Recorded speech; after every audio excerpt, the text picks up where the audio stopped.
வணக்கம். இன்றைக்கி நம்ம பார்க்க போகிற சமையல் ஒரு சிம்பிளாக பண்ணக்கூடிய ஒரு 4 வகையான லஞ்ச் மெனு தான் பார்க்க போகிறோம். 4மே ரொம்ப சிம்பிளாகவும் இருக்கும், நல்ல டேஸ்ட்டாகவும் இருக்கும். ஒரு தடவை இது மாதிரி செஞ்சு பாருங்கள். ஒரு 30 நிமிஷத்தில் இந்த லஞ்ச் மெனு எல்லாமே செஞ்சு முடிச்சிடலாம். ஸோ வாங்க இந்த அருமையான லஞ்ச் மெனு எப்படி செய்யலாங்கிறத பார்க்கலாம். எடுத்துக்கலாம். இப்போ தேவையான அளவுக்கு எண்ணெய் சேர்த்துக்கலாம். இப்போ இதில் வாசனைக்காக நெய் சேர்த்துக்கலாம்.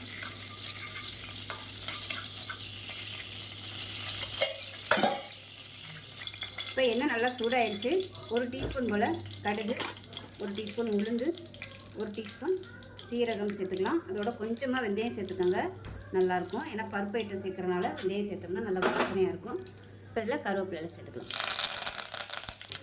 இப்போ இதில் ஒரு 3 சின்ன வெங்காயமும் கொஞ்சமாக ஒரு கைப்பிடி அளவுக்கு பெரிய வெங்காயம் நீளமாக கட் பண்ணதை சேர்த்துக்கலாம். இப்போ பாருங்கள், வெங்காயம் ஓரளவுக்கு வதங்கிடுச்சு. இப்போ மீடியம் சைஸாக ஒரு தக்காளி சேர்த்துக்கலாம். நல்லா குட்டி தக்காளியாக ஒன்று எடுத்துக்கோங்க. இப்போ உப்பு சேர்த்துக்கலாம். இப்போ தக்காளி நல்லா மசிய ஆரம்பிச்சிருச்சு. இதில் வந்து நல்லா ஒரு 2 டீஸ்பூன் அளவுக்கு இஞ்சி பூண்டு பேஸ்ட்டு சேர்த்துக்கலாம். பொடியாக கட் பண்ணி சேர்க்குறனாலும் சேர்த்துக்கலாம். எனக்கு வந்து வாயில் கடிபடுறது பிடிக்காதுங்கிறதுனால நான் வந்து அரைச்சிட்டேன். இப்போ இதையும் சேர்த்து நல்லா பச்சை வாசனை போக வதக்கி விட்டுக்கலாம்.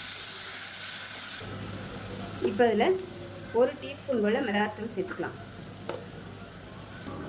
இப்போ இதில் 1/4 டீஸ்பூன் போல் மஞ்சள்தூள் சேர்த்துக்கலாம். அதே மாதிரி 1/4 டீஸ்பூன் போல் குழம்புத்தூள் வந்து கொஞ்சமாக சேர்த்துக்கோங்க. இது வந்து ஃப்ளேவருக்காக மட்டும்தான். இல்லைன்னா வெறும் மிளகாத்தூள் மட்டும் கூட நீங்கள் சேர்த்துக்கலாம்.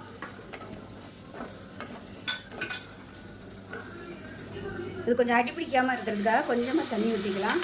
இது எல்லாமே நல்லா வதங்கி எண்ணெய் பிரிஞ்சு வரணும். அடுப்பு வந்து மீடியத்தில் வச்சுக்கோங்க. இப்போ நல்லா வதக்கட்டும். இப்போ இதில் பார்த்தீங்கன்னா சின்ன டம்ளரில் 1/2 டம்ளருக்கு குதிரைவாலி அரிசி, 1/4 டம்ளருக்கு வந்து துவரம் பருப்பு, அதே 1/4 டம்ளருக்கு வந்து பாசிப்பருப்பு எல்லாத்தையும் நல்லா கழுவிட்டு நல்லா ஒரு 1 மணி நேரம் ஊற வச்சுருக்கேன். மொத்தம் பார்த்திங்கன்னா 1 கப்பு வருது. 1 கப்புக்கு 6 கப்பு தண்ணி வைக்கணும். ஏன்னா நம்ம வந்து குழைவாக வைக்க போகிறோம். அதனால் 6 கப்பு தண்ணி வந்து நான் சூடு பண்ணியிருக்கேன். பக்கத்தில் சூடாகிட்டு இருக்குது. இப்போ நல்லா வதங்கினதும் அந்த தண்ணி நம்ம ஊற்றிக்கலாம். இப்போ பார்த்தீங்கன்னா நல்லா வதங்கிருச்சு. நல்லா ஓரம்லாம் எண்ணெய் பிரிய ஆரம்பிச்சிருச்சு. இந்த ஸ்டேஜில் தண்ணியை சேர்த்துக்கலாம். 1 கப்புக்கு 6 கப்பு தண்ணி வச்சுருக்கேன். தண்ணி நல்லா சூடாயிருச்சு. அதை வந்து நல்லா கலந்து விட்டுக்கலாம். சுகர் பேஷண்ட்டாக இருக்கிறவங்களுக்கு இந்த சாம்பார் சாதம் இல்லை இது கிச்சடி எப்படி வேணாலும் வச்சுக்கலாம். இது வந்து சாப்பிட்டிங்கன்னா நல்ல டேஸ்ட்டாகவும் இருக்கும். அதே சமயம் நல்ல ஒரு ஃபில்லிங்காகவும் இருக்கும். சுகர் லெவலும் ஏறாது. ஏன்னா இது எல்லாமே பார்த்திங்கன்னா லோ கிளைசமிக் தான். ஃபுல் ப்ரோட்டீன் இருக்குது. பருப்பு சேர்த்துருக்கோம். வெறும் சிறுதானியம் மட்டுமே நம்ம சாப்பிட்டோம்னா ஒரு சிலருக்கு அந்த டேஸ்ட் பிடிக்காது. அதனால சரிக்கு சமமாக நம்ம பருப்போடு சேர்த்து சாப்பிடும்போது அந்த சிறுதானியத்தோட டேஸ்ட் வந்து கொஞ்சம் நமக்கு தெரியாது. நல்லா சுவை அதிகமாக இருக்கும். பருப்போடு சேர்த்து சாப்பிடும்போது இன்னும் கொஞ்சம் சாப்பிட்லாமே அப்படின்னு சொல்லி தோணும். ஸோ இது நீங்கள் ஒரு தடவை செஞ்சிங்கன்னா நைட்டுக்கும் கூட நீங்கள் இதை எடுத்துக்கலாம். நல்லா பசி தாங்கும், நல்ல ஹெல்த்தியாகவும் இருக்கும். இருக்கிற சிறுதானியத்திலே வந்து நம்பர் 1ல் இருக்கிறது குதிரைவாலி அரிசி தான். லோ கிளைசமிக்கு 3 வேளையுமே குதிரைவாலி அரிசி வச்சு சாப்பிடும்போது சுகர் லெவல் நல்லா கண்ட்ரோல் ஆகும்னு சொல்லி நான் கூட ஒரு டாக்டர் சொன்னதை கேள்விப்பட்டிருக்கேன். ஸோ அதனால் இந்த குதிரைவாலி அரிசியில் வந்து இந்த மாதிரி கிச்சடி இந்த சாம்பார் சாதம் செஞ்சு சாப்பிட்டிங்கன்னா அருமையாக இருக்கும். சாப்பிட்டே இருக்கலாம். ஒரு தடவை இது மாதிரி செஞ்சு பாருங்கள். இப்போ இது வந்து கொதிக்கட்டும். உப்பு எப்படி இருக்குங்கிறத பார்த்துட்டு உப்பு செக் பண்ணிவிட்டு போட்டுக்கலாம். உப்பு கொஞ்சம் கம்மியாக இருக்குது, உப்பு சேர்த்துக்கலாம். பெருங்காயத்தூள் கொஞ்சம் சேர்த்துக்கலாம். நான் பெருங்காயத்தூள் போட மறந்துட்டேன். சேர்த்திங்கன்னா நல்லாயிருக்கும். சேர்த்துட்டு கலந்து விட்டுக்கலாம். பொதுவாக சிறுதானியங்கள் எல்லாமே குறைஞ்சது ஒரு 8 மணி நேரமாவது ஊற வைக்கணும்னு சொல்லுவாங்க. உங்களுக்கு டைம் இருந்துச்சுன்னா நீங்கள் முதல் நாள் நைட்டே கூட ஊற வச்சுருங்க. அதாவது மத்தியானம் பண்ண போகிறீங்கன்னா கூட நீங்கள் காலையில் எந்திரிச்சதும் ஒரு 6 மணிக்கு போல் ஊற வச்சிட்டிங்கன்னா சமைக்கிறதுக்கு கரெக்டாக இருக்கும். நான் வந்து டைம் இல்லாதனால இன்றைக்கி வந்து ஒரு 2 மணி நேரம் தான் ஊற வச்சு வச்சுருக்கிறேன். அதனால் நீங்கள் பண்ணும்போது நல்லா ஒரு 8 மணி நேரமாவது ஊற வச்சுக்கோங்க. நான் வந்து இன்றைக்கி குதிரைவாலி அரிசி எடுத்திருக்கேன். எந்த அரிசியில் வேணாலும் இது மாதிரி நீங்கள் பண்ணலாம். டெய்லி கூட ஒவ்வொரு அரிசி நம்ம யூஸ் பண்ணலாம். சிறுதானியம் குதிரைவாலி அரிசி ஒரு நாள், சாமை அரிசி ஒரு நாள், திணை, வரகு எல்லாமே வந்து ஒவ்வொரு நாளைக்கு இது மாதிரி செஞ்சோம்னா எல்லா விதமான சத்துக்களும் நமக்கு கிடைச்சிடும். இப்போ தண்ணி நல்லா கொதிச்சுட்ருக்கு. இதில் ஒரு கைப்பிடி அளவுக்கு கீரை சேர்த்துக்கலாம். எந்த கீரை வேணாலும் சேர்த்துக்கோங்க. நான் வந்து இன்றைக்கி மணத்தக்காளி கீரை இருந்ததுனால மணத்தக்காளி கீரை சேர்த்துருக்கேன். அரைக்கீரை இல்லை முருங்கைக்கீரை கூட நீங்கள் சேர்த்துக்கலாம், நல்லாயிருக்கும் அதுவும். இதில் பாருங்கள், எல்லாமே நமக்கு வந்துடுது. சிறுதானியம் வந்துடுது, பருப்பு வந்துடுது, கீரை வந்துடுது. இதோட ஒரு சைடிஷ் ஒரு முட்டை வச்சிங்கன்னா சூப்பரான ஒரு சாப்பாடு டயபெட்டிக்காக இருக்கிறவங்களுக்கு.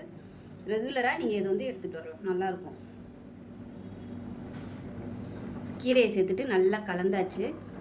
இப்போ நம்ம அரிசியும் சேர்த்தாச்சு, அரிசி பருப்பு எல்லாமே சேர்த்தாச்சு. இப்போ குக்கரை மூடி வச்சிடலாம். மூடி வச்சுட்டு விசில் வந்து நல்லா அதிகமாக விடணும், ஏன்னா நல்லா குழைவாக வரணும். நமக்கு அந்த பருப்பு வந்து நல்லா மசிஞ்சு சாதத்தோட அந்த அரிசியோட கலந்துச்சுனா தான் நமக்கு வந்து சுவை வந்து அதிகமாக இருக்கும். பருப்பு வந்து முழுசாக இருந்துச்சுன்னா அந்தளவுக்கு டேஸ்ட் இருக்காது. அதனால் விசில் வந்து எவ்வளோக்கு வைக்க முடியுமோ நல்லா வச்சுருங்க. நான் வந்து ஒரு 6 விசில் வைக்கிறேன். 6 விசில் வச்சுட்டு ஸ்டீம் போனதுக்கப்புறம் பார்க்கலாம். இப்போ உங்களோட சாம்பார் சாதம் எப்படி இருக்குன்னு பார்க்கலாம். இல்லை கிச்சடி எப்படி வேணாலும் நம்ம வச்சுக்கலாம். பாருங்கள், நல்லா வாசனையாக சூப்பராக இருக்குது. அந்த இஞ்சி பூண்டெல்லாம் போட்டிருக்கிறதுனால. இப்போ இது வந்து சூடாக இருக்கிறதுனால இந்த மாதிரி இருக்குது. இது ஆறுச்சுன்னா கரெக்டான பக்குவத்தில் வந்துடும். இது வந்து ரொம்பவும் தண்ணியாகவும் இல்லை, ரொம்பவும் கெட்டியாக இல்லை, கரெக்டான பதத்தில் இருக்குது. இந்த மாதிரி சாப்பிட பிடிக்கிறவங்களுக்கு நீங்கள் எப்படியே வச்சுக்கலாம். ரொம்ப தண்ணியாக இருக்குது அப்படின்னு நினச்சிங்கன்னா கேஸ் ஆன் பண்ணிவிட்டு ஒரு 2 செகண்டு தண்ணியை மட்டும் வற்ற விட்டுக்கலாம். ஏன்னா இது வந்து நம்ம குதிரைவாளி அரிசி சிறுதானியம் தான் நம்ம யூஸ் பண்ணியிருக்கோம். நேரம் ஆக ஆக அது வந்து இருக்கிற தண்ணியெல்லாம் நல்லா அப்படியே இழுக்க ஆரம்பிச்சிடும். அதனால் இந்த பக்குவமே கரெக்டான பக்குவமாக இருக்கும். எனக்கு வந்து இந்த மாதிரி சாப்பிட ரொம்ப பிடிக்கும். அதனால் நான் வந்து இப்படியே வச்சுக்கிறேன். அவ்வளோதான். இது வந்து தாளிக்கணும் வைக்கணும்லாம் அவசியம் இல்லை. சூப்பராக ரெடி ஆயிடுச்சு. சுகர் பேஷண்ட்டாக இருக்கிறவங்க கண்டிப்பாக இந்த மெத்தடில் நீங்கள் செஞ்சு சாப்பிடுங்க. சாப்பிட்டுட்டு டெஸ்ட் பண்ணி பாருங்கள், சுகர் லெவல் நல்லா கண்ட்ரோல் வரும். ஸோ இந்த வீடியோ பிடிச்சிச்சுன்னா லைக் பண்ணுங்கள், கமெண்ட் பண்ணுங்கள், சேனலை சப்ஸ்கிரைப் பண்ணுங்கள், பக்கத்தில் பெல் பட்டனையும் ப்ரெஸ் பண்ணுங்கள். நன்றி. இல்லைங்கிறத பார்க்கலாம். இப்போ ஒரு பேன் எடுத்துக்கலாம். பேன் சூடானதும் 1/2 டேபிள் ஸ்பூன் கடலைப்பருப்பு சேர்த்துக்கலாம். அதே மாதிரி 1/2 டேபிள் ஸ்பூன் உளுந்து சேர்த்துக்கலாம். 1 டேபிள் ஸ்பூன் வர கொத்தமல்லி, அதாவது தனியா விதை. இது கூடவே 3 சாதாரண மிளகாய் சேர்த்துக்கலாம். 2 காஷ்மீரி மிளகாய்த்தூள் சேர்த்துக்கலாம். 1/2 டேபிள் ஸ்பூன் சீரகம் சேர்த்துக்கலாம். இது கூடவே சின்னதாக ஒரு 3 துண்டு பட்டை சேர்த்துக்கலாம். இது எல்லாத்தையும் மீடியம் ஃப்ளேமில் நல்லா வறுத்து விட்டுக்கலாம். இப்போ இது எல்லாமே நல்லா வறுபட்டுருச்சு, நல்ல ஃப்ளேவர் வருது. கேஸ் அமர்த்திட்டு மிக்ஸி ஜாரில் சேர்த்து நல்லா நைஸாக பிடிச்சிக்கலாம். இப்போ ஒரு குக்கர் எடுத்துக்கலாம். இப்போ தேவையான அளவுக்கு எண்ணெய் சேர்த்துக்கலாம். விருப்பம் இருந்தால் நெய் சேர்க்குறதுனாலும் சேர்த்துக்கோங்க. எண்ணெய் சூடாகிடுச்சு. 1 டீஸ்பூன் போல் சீரகம் சேர்த்துக்கலாம். சீரகம் பொரியவும் மீடியம் சைஸாக ஒரு வெங்காயம் சேர்த்துக்கலாம், 1 கைப்பிடி அளவுக்கு.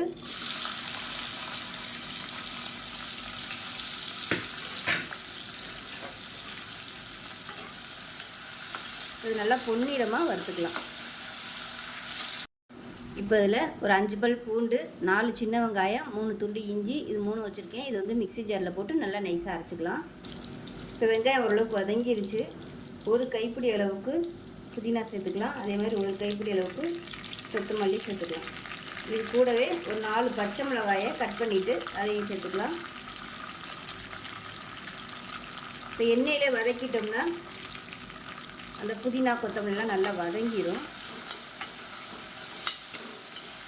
ஒரு 2 பரட்டி விட்டுட்டு அரைச்சி வச்சுருக்க இஞ்சி பூண்டு பேஸ்ட்டாக சேர்த்துக்கலாம். நான் வந்து கொஞ்சம் தண்ணி விட்டு அரைச்சிருக்கேன், நைஸாக அரைக்கணுங்கிறதுக்காக.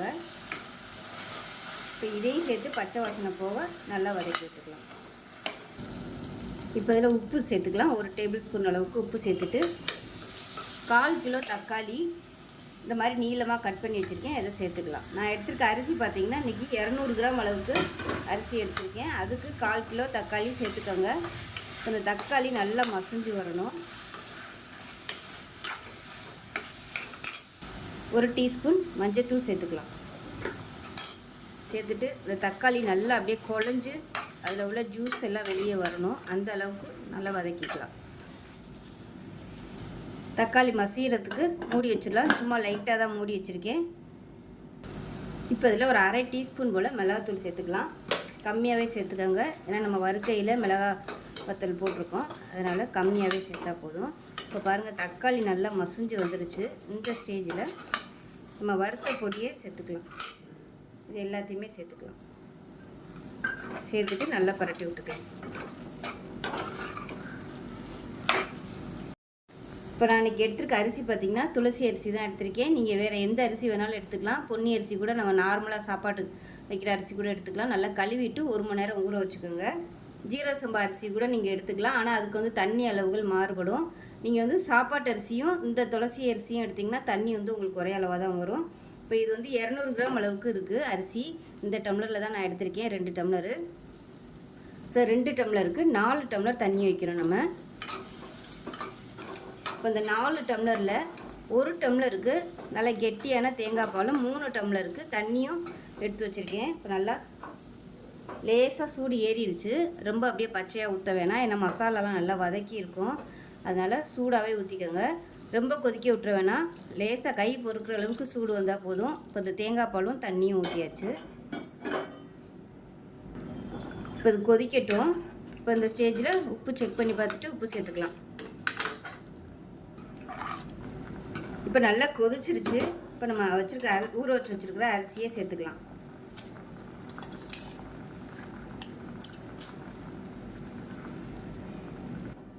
இப்போ பாருங்கள், அரிசியை சேர்த்துட்டேன். குக்கரை மூடி வச்சிடலாம். மூடி வச்சுட்டு நல்லா ஒரு 3 விசில் விட்டு ஸ்டீம் போனதுக்கப்புறம் பார்க்கலாம். இப்போ ஒரு பேன் எடுத்துக்கலாம், எண்ணெய் சேர்த்துக்கலாம். பொரிக்கிற தகுந்த மாதிரி எண்ணெய் சேர்த்துக்கோங்க. இப்போ வாழைக்காய் நல்லா ஊறிடுச்சு, எண்ணெய் நல்லா சூடாயிடுச்சு. ஒவ்வொரு வாழைக்காயாக சேர்த்துக்கலாம். தோசை தவா இருந்துச்சுன்னா அதில் போட்டுக்கோங்க. நான் வந்து இதில் போட்டிருக்கேன். இது வந்து 2 பேட்சாக தான் போட முடியும். இப்போ பார்த்திங்கன்னா வாழைக்காயை சேர்த்துட்டேன். போட்ட உடனே கிளற வேணாம், மீடியமான ஃப்ளேமில் வேகட்டும். திருப்பி விட்டு நல்லா கிறிஸ்பியாக வர அளவுக்கு வேக விட்டு எடுக்கணும். இப்போ வாழைக்காயை சேர்த்துட்டு நல்லா 1 நிமிஷம் ஆயிடுச்சு. இப்போ திருப்பி விட்டுக்கலாம். இந்த மாதிரி அப்பப்போ திருப்பி விட்டு நல்லா மொறுன்னு வர அளவுக்கு வேக விட்டு எடுத்துக்கலாம்.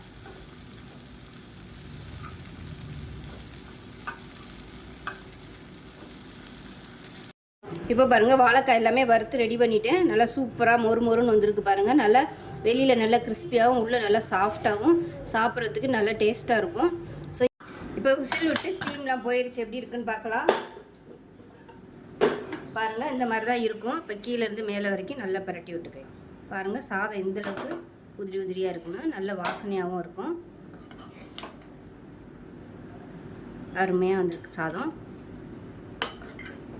சொந்த துளசி அரிசி வந்து சீக்கிரமாகவே குலையாது. இந்த பிரியாணி பண்ணுறதுக்கு இதுக்கெல்லாம் வந்து சூப்பராக இருக்கும். மேலாப்பில் மசாலா எப்பயுமே நிற்கும். அதனால் மேலாப்புலையும் அடியிலையும் நல்லா கிளறி விட்டுக்கலாம். அடியில் கொஞ்சம் கூட அடி பிடிக்கல, எல்லாருமே அது இன்னும் ஆற நல்லா உதிரியாக வரும். லஞ்சுக்கெலாம், அதாவது லஞ்ச் பாக்ஸுக்கெலாம் கொடுக்குறதுக்கு சூப்பராக இருக்கும் இந்த அரிசியில் இது பண்ணிங்கனாலும். ஸோ அவ்வளோதான், அருமையான தக்காளி சாதம் ரெடி ஆயிடுச்சு. வாழைக்காய் வறுவலோடு சாப்பிட்றதுக்கு அருமையாக இருக்கும். இதே மாதிரியே இந்த தக்காளி சாதமும் வாழைக்காய் வறுவலும் செஞ்சு பாருங்கள்.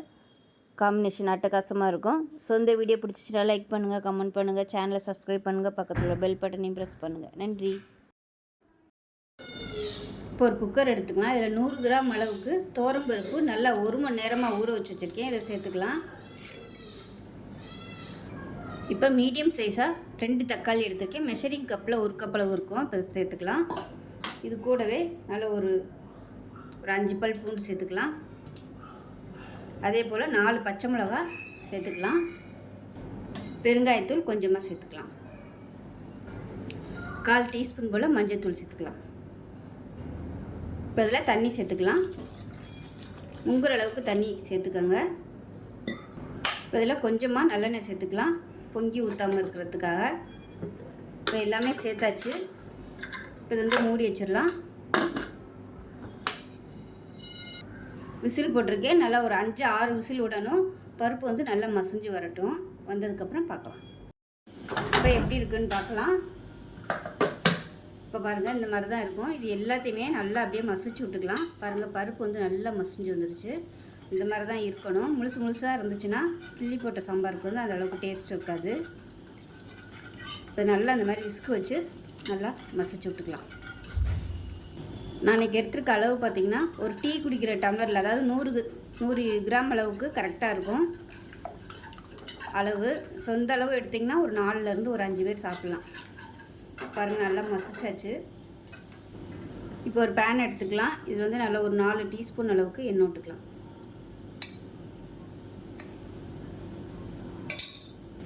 இப்போ எண்ணெய் சூடாயிருச்சு. கடுகு, சீரகம், வெந்தயம், உளுந்து சேர்த்துக்கலாம். கருவேப்பிலையில் ஒரு கொத்து சேர்த்துக்கலாம். ஒரு கைப்பிடி அளவுக்கு பெரிய வெங்காயம் கட் பண்ணதை சேர்த்துக்கலாம். இப்போ இதில் ஒரு 5 வரமிளகா நல்லா சின்ன சின்னதாக கட் பண்ணி வச்சுருக்கேன், அதை சேர்த்துக்கலாம்.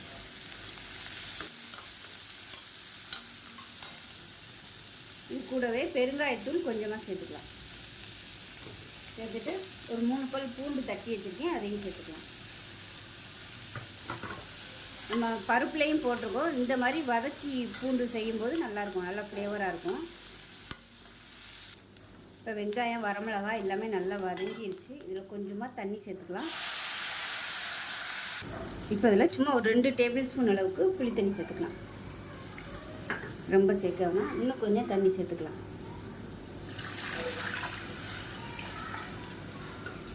தண்ணி சேர்த்துட்டு இது நல்லா கொதிக்கட்டும். இப்போ இதில் மஞ்சள்தூள் சேர்த்துக்கலாம். இப்போ பாருங்கள், புளி தண்ணி ஊற்றி நல்லா கொதிச்சிருச்சு, பச்சை வாசனை போக. இப்போ நம்ம வந்து கடைஞ்சி வச்சுருக்க அந்த பருப்பை அதை சேர்த்துக்கலாம். சேர்த்து கலந்து விட்டுடலாம். இப்போ குக்கர் அலசிட்டு கொஞ்சமாக தண்ணி சேர்த்துக்கிறேன். ரொம்ப தண்ணி ஊற்றிட வேணாம். இதெல்லாம் நல்லா கலந்துட்டு கொதிக்கட்டும். இப்போ இதில் உப்பு சேர்த்துக்கலாம் கொஞ்சம். நான் வந்து இப்போ தான் உப்பு சேர்த்துருக்கேன். இப்போ நல்லா கொதிச்சு லைட்டாக திக்னஸ் ஆக ஆரம்பிச்சிருச்சு. ஆறுனா கரெக்டாக வந்துடும். இப்போ மேலாப்பில் நல்லா கொத்தமல்லியில் நிறைய சேர்த்துட்டு அமர்த்திடலாம். அவ்வளோதான், அருமையான கிள்ளி போட்ட சாம்பார் ரெடி ஆயிடுச்சு. இப்போ ஒரு மிக்ஸி ஜார் எடுத்துக்கலாம். இதில் வந்து 20 சின்ன வெங்காயம் சேர்த்துக்கலாம். இப்போ இதில் 15 வரமிளகா சேர்த்துக்கலாம். இது வந்து சின்ன சின்னதாக இருக்கிறதுனால 15 எடுத்திருக்கேன். பெருசாக இருந்தால் நீங்கள் 10 எடுத்திங்கன்னா போதும். காரத்துக்கு தகுந்த மாதிரி சேர்த்துக்கோங்க. இப்போ இதில் 1 டேபிள் ஸ்பூன் அளவுக்கு சோம்பு சேர்த்துக்கலாம். 1 கைப்பிடி அளவுக்கு கருவேப்பிலை சேர்த்துக்கலாம். இப்போ இது வந்து நல்லா அரைச்சிட்டு வந்துடலாம்.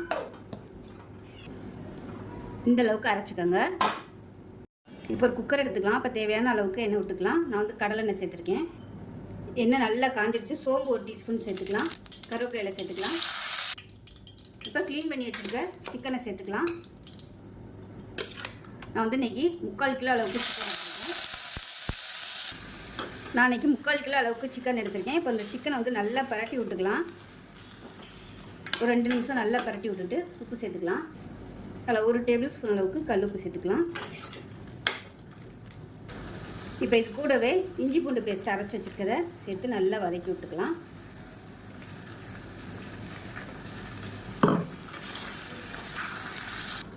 இதை மூடி வச்சிடலாம். விசில் போடலை, அப்படியே அந்த சூட்டிலே வந்து கொஞ்சம் நல்லா வேகட்டும். இப்போ பாருங்கள், நல்லா தண்ணி விட்டு வந்துருச்சு. இந்த ஸ்டேஜில் நம்ம அரைச்சி வச்சுருக்கிற இந்த வெங்காயம் வரமிளகா பேஸ்ட்டை சேர்த்துக்கலாம்.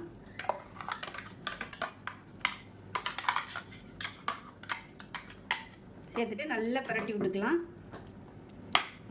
இப்போ இதில் நான் 1 டேபிள் ஸ்பூன் அளவுக்கு மிளகாத்தூள் சேர்த்துக்கிறேன். இந்த மிளகாத்தூள் வந்து காரம் கம்மியாக தான் இருக்கும், அதனால் 1 டேபிள் ஸ்பூன் சேர்த்துருக்கேன். நல்ல காரசாரமான மிளகாத்தூளாக இருந்தால் நீங்கள் 1/2 டேபிள் ஸ்பூன் அளவுக்கு சேர்த்துக்கோங்க. இப்போ இதை சேர்த்து நல்லா வதக்கி விட்டுட்டு கலந்து விட்டுக்கலாம். கலந்து விட்டு உப்பு டேஸ்ட் பண்ணி பார்த்துக்கோங்க எப்படி இருக்குன்னு. உப்பு கரெக்டாக இருக்குது. உப்பு வந்து கொஞ்சம் கம்மியாகவே சேர்த்துக்கோங்க, ஏன்னா இது கொஞ்சம் வத்தி வரும், ரொம்ப அதிகமாக போயிடும். இப்போ இதை மூடி வச்சுட்டு நல்லா ஒரு 3 விசில் விட்டுட்டு பார்க்கலாம். சிக்கன் எப்படி இருக்குன்னு பார்க்கலாம். இப்போ பாருங்கள், நல்லா அருமையாக வந்துருச்சு. இப்போ பார்த்தீங்கன்னா இந்தளவுக்கு திக்காக இருக்குது. இது வந்து நீங்கள் இப்படியே கிரேவி மாதிரி வச்சு சாப்பிட்றனாலும் சாப்பிட்லாம். நான் வந்து இதை கொஞ்சம் ட்ரை ஆக்க போகிறேன். அடுப்பு வந்து ஆன் பண்ணியிருக்கேன். நல்லா கொதிக்க விட்டுக்கலாம். 2 நிமிஷத்துலேயே சீக்கிரமாகவே வற்றிடும். இப்போ பாருங்கள், தண்ணியெல்லாம் நல்லா வற்றிருச்சு இந்தளவுக்கு. ஸோ இதுக்கு மேலே நல்லா வறுக்கணுனாலும் அடுப்பு வந்து நல்லா சிம்மில் விட்டு நல்லா பரட்டி பரட்டி விட்டிங்கன்னா நல்லா அப்படியே ரோஸ்ட் ஆகி வரும். இப்போ இது வந்து இன்னும் ஒரு 5லேருந்து ஒரு 10 நிமிஷம் இந்த மாதிரி கிளறி கொடுத்துக்கிட்டே இருந்தோம்னா நல்லா அப்படியே ரோஸ்ட் ஆகி வரும். இப்போ அடுப்பு நல்லா சிம்மில் விட்டுறலாம். தண்ணி எல்லாமே நல்லா வற்றிருச்சு. இதுக்கு மேலே விட்டோம்னா அடி பிடிக்கும். அதனால் நல்லா அப்படியே பரப்பி விட்டுட்டு சிம்மில் விட்டுடலாம். அந்த கிரேவி எல்லாமே நல்லா வற்றி அப்படியே நல்லா ரோஸ்ட் ஆகி வரும். இந்த மாதிரி வறுவல் பண்ணும்போது உப்பு வந்து அரை உப்பாகவே போட்டுக்கோங்க. ஏன்னா இது நம்ம வத்த விட்டு எடுக்கிறதுனால நீங்கள் கரெக்டான அளவு உப்பு போட்டிங்கன்னா வத்த உப்பு வந்து அதிகமாக போயிடும். அதனால் அரை உப்பாக போட்டுட்டு நல்லா சுருண்டு வந்ததுக்கப்புறமா பத்தலைன்னா நீங்கள் மேலாப்பில் இந்த ஸ்டேஜில் செக் பண்ணி பார்த்துட்டு உப்பு வந்து கொஞ்சமாக சேர்த்துக்கலாம். இப்போ பாருங்கள், நல்லா அந்த மசாலா எல்லாமே நல்லா பரண்டு வந்துருச்சு பாருங்கள். இந்த ஸ்டேஜ் வரைக்கும் நல்லா நம்ம வறுத்து எடுத்துக்கணும். மேலாப்பில் கொத்தமல்லியில் சேர்த்துட்டு அமர்த்திடலாம். அவ்வளோதான்.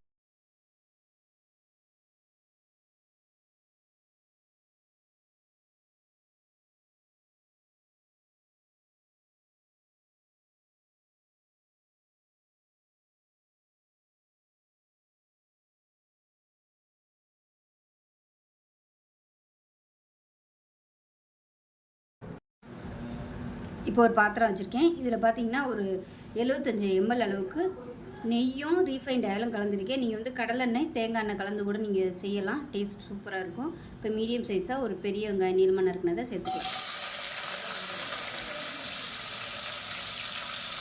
இந்த வெங்காயம் வதங்கிட்டு இருக்கையிலே ஒரு கைப்பிடி அளவுக்கு புதினா கொத்தமல்லி சேர்த்துக்கலாம். இந்த எண்ணெயிலே வதக்கிட்டோம்னா நல்லா வதங்கிடும், ஃப்ளேவராகவும் இருக்கும் நல்லா.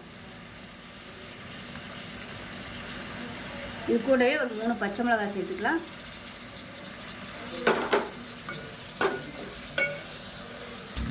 வெங்காயம் வதங்குறதுக்கு உப்பு சேர்த்துக்கலாம்.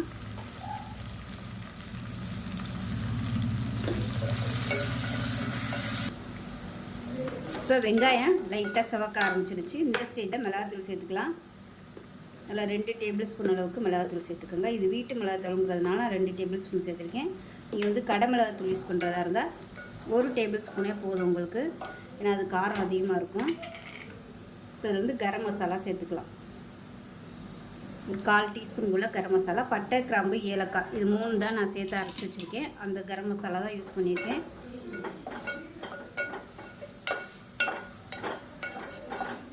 இப்போ நல்லா வதக்கிட்டு இஞ்சி பூண்டு பேஸ்ட்டு சேர்த்துக்கலாம். இஞ்சி பூண்டு 10 சின்ன வெங்காயம், அதாவது ஒரு 10லேருந்து 15 பூண்டு, 10 துண்டு வந்து இஞ்சி, ஒரு 10 சின்ன வெங்காயம் போட்டு அரைச்சி வச்சுருக்கேன். அதை சேர்த்துக்கலாம். சேர்த்துட்டு பச்சை வாசனை போக வதக்கி விட்டுக்கலாம்.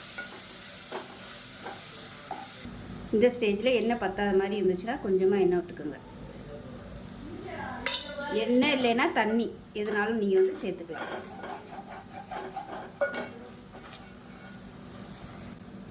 இஞ்சி போட்டு பச்சை வாசனை போயிடுச்சு. மீடியம் சைஸாக 2 தக்காளி பொடியாக கட் பண்ணதை சேர்த்து வதக்கி விட்டுக்கலாம். நல்லா குழஞ்சி வரணும். இது குழையும் போது அடியில் உள்ள மசாலா எல்லாமே நல்லா அப்படியே சுருண்டு வந்துடும். அந்த அடி பிடிச்சிருக்கிறதெல்லாம் நல்லாவே சுருண்டு வந்துடும். இப்போ தக்காளி நல்லா மசிய ஆரம்பிச்சிருச்சு. இந்த ஸ்டேஜில் 2 பேக்கெட் மஷ்ரூம் வந்து நல்லா க்ளீன் பண்ணிவிட்டு எடுத்து வச்சுருக்கேன். அதை சேர்த்துக்கலாம். கொஞ்சம் பெருசாகவே கட் பண்ணி போட்டுக்கோங்க, வதங்கினதும் சின்னதாயிரும். இது வந்து நல்லா வதக்கிக்கலாம். இப்போ இதில் ஒரு கைப்பிடி அளவுக்கு பட்டாணி சேர்த்துக்கலாம். இது வந்து ஆப்ஷனல் தான். இப்போ இதையும் சேர்த்து கிளறி விட்டுக்கலாம். இதுக்கு பதிலாக நீங்கள் உருளைக்கிழங்கு சேர்த்துக்கலாம், இல்லை கேரட் கூட சேர்த்துக்கலாம், இல்லை காய்கறி சேர்க்குறனாலும் சேர்த்துக்கலாம். இப்போ காளான் சேர்த்துட்டு நல்லா வதக்கியாச்சு. பாருங்கள், நல்லா அப்படியே எண்ணெய் பிரிஞ்சு வர மாதிரி இருக்குது. இந்த அளவுக்கு நல்லா காளானை வதக்கி விட்டுக்கோங்க. இப்போ இதில் பார்த்திங்கன்னா 2 டம்ளருக்கு அரிசி எடுத்திருக்கேன். நான் வந்து துளசி அரிசி தான் எடுத்திருக்கேன். 2 டம்ளருக்கு 4 டம்ளர் தண்ணி வைக்கணும். இப்போ நான் வந்து 4 டம்ளர் தண்ணி எடுத்து நல்லா சூடு பண்ணிவிட்டு இதில் சேர்த்துருக்கேன். இப்போ இது வந்து நல்லா கொதிக்கட்டும். இப்போ இதில் பார்த்திங்கன்னா துளசி அரிசி நல்லா ஒரு மணி நேரமாக ஊற வச்சுருக்கேன். இப்போ தண்ணியை இருத்துட்டு வச்சுக்கலாம். இப்போ இந்த மஷ்ரூமுக்கு தேவையான உப்பு சேர்த்துக்கலாம். இப்போ இது நல்லா 1 நிமிஷத்துலேருந்து 2 நிமிஷம் நல்லா கொதிக்க விட்டுக்கோங்க. ஏன்னா அந்த எசன்ஸ் எல்லாமே இந்த தண்ணியில் இறங்கணும். மஷ்ரூமோட ஃப்ளேவர், வெங்காயம், தக்காளி, நம்ம போட்டிருக்க மசாலா எல்லாமே இந்த தண்ணியில் இறங்கணும். அதனால் 1 நிமிஷம் நல்லா கொதிக்கட்டும். இப்போ பாருங்கள், தண்ணி நல்லா தளதளன்னு கொதிக்குது. இப்போ இதில் வந்து நம்ம ஊற வச்சுருந்தா அரிசியே சேர்த்துக்கலாம். இப்போ இதை நல்லா கலந்து விட்டுடலாம். கலந்து விட்டுட்டு இப்போ இதில் வந்து நான் தயிர் சேர்க்கலை, அதுக்கு பதிலாக பால் தான் சேர்த்துருக்கேன். இது வந்து ஒரு 1/4 டம்ளர் அளவுக்கு வரும். இப்போ எடுத்துருக்க அரிசி டம்ளரில் இது வந்து ஒரு 1/4 டம்ளர் அளவுக்கு வரும். இந்த அளவுக்கு சேர்த்திங்கன்னா போதும். இதில் பார்த்தீங்கன்னா 1 டீஸ்பூன் போல் கசகசா, 2 முந்திரி பருப்பு, 2 பாதாம், 2 பிஸ்தா, இது எல்லாத்தையுமே நல்லா அந்த சூடான பாலில் ஊற வச்சு நல்லா நைஸாக அரைச்சி வச்சுருக்கேன். இப்போ இது வந்து அப்படியே இதில் சேர்த்துக்கலாம். இது இல்லாமையும் வெறும் பால் மட்டும் சேர்த்து பண்ணலாம். இந்த முந்திரி, பாதாம், பிஸ்தாலாம் சேர்த்திங்கன்னா இன்னும் நல்லா ரிச்சாக இருக்கும். ஆப்ஷனல் தான், இருந்துச்சுன்னா சேர்த்து பாருங்கள், டேஸ்ட்டு நல்லாயிருக்கும். எல்லாத்தையும் கலந்து விட்டுடலாம். இப்போ இதில் ஒரு 1/2 மூடி எலுமிச்சம்பழம் ஜூஸ் பிழிஞ்சு விட்டுக்கலாம். இப்போ அடுப்பு நல்லா குறைச்சி வச்சுருங்க. குறைச்சி வச்சுட்டு மீடியமான ஃப்ளேமில் இந்த தண்ணி வந்து வற்றணும். ஹை ஃப்ளேமில் வச்சிங்கன்னா சாதம் வந்து வித விதையாக இருக்கும். மூடி வச்சிடலாம். இப்போ பாருங்கள், தண்ணி எல்லாம் நல்லா வற்றிருச்சு. வற்றிட்டு அரிசியும் தண்ணியும் ஒன்று சொன்னாப்பில் வந்துருச்சு பாருங்கள். இந்த ஸ்டேஜில் தம் போட்டுடலாம். நல்லா சாதத்தை அமுக்கி விட்டுட்டு மேலாப்பில் நெய் சேர்த்துக்கலாம். நெய் வந்து உங்களோட விருப்பம்தான். நெய் வந்து எவ்வளோ சேர்க்குறோமோ அந்தளவுக்கு பிரியாணி வந்து நல்லாயிருக்கும். இதில் அப்படியே சேர்த்து விட்டுட்டு இப்போ மூடி வச்சிடலாம். இப்போ இது வந்து மூடி வச்சிடலாம். மூடி வச்சுட்டு நான் பக்கத்தில் தோசைக்கல் வந்து காய வச்சு வச்சுருக்கேன். இப்போ அந்த தோசைக்கல்லை தூக்கி அடுப்பில் வச்சுட்டு அதுக்கு மேலே இந்த பாத்திரத்தை மேலே வச்சுக்கலாம். இப்போ அடியில் தோசைக்கல் வச்சுருக்கேன், மேலே பிரியாணி பாத்திரத்தை வச்சுருக்கேன். இதுக்கு மேலே தண்ணி நல்லா கொதிக்குது, அந்த தண்ணியை வந்து மேலே வச்சுருக்கேன். இப்போ மூடி வச்சிடலாம். தோசைக்கல் சூடாக தான் இருக்குது. இப்போ வந்து ஹை ஃப்ளேமில் வச்சுட்டு தண்ணி ஊற்றிக்கலாம். தோசைக்கல்லில் தண்ணி ஊற்றும் போது கொஞ்சம் கவனமாக இருந்துக்கோங்க, ஏன்னா அப்படியே தெரிக்கும். அவ்வளோதான். இப்போ அடுப்பு நல்லா குறைச்சி வச்சுருங்க. குறைச்சி வச்சுட்டு நல்லா ஒரு 20 நிமிஷம் தம்மாகட்டும். இந்த தண்ணி வற்றிருச்சுன்னா நீங்கள் வந்து அந்த 20 நிமிஷத்துக்குள்ளே தண்ணி வற்றிருச்சுன்னா கொஞ்சம் தண்ணி வந்து ஊற்றிக்கோங்க, ஏன்னா அப்போ தான் வந்து அடி பிடிக்காமல் இருக்கும். இந்த தண்ணி ஊற்றுறதுனால அந்த ஸ்டீம் பண்ணி வேகிற மாதிரி இருக்கும், சாதம் நல்லா உதிரி உதிரியாக வரும். இப்போ 20 நிமிஷம் கழித்து பார்க்கலாம். இப்போ பிரியாணி எப்படி இருக்குன்னு பார்க்கலாம்.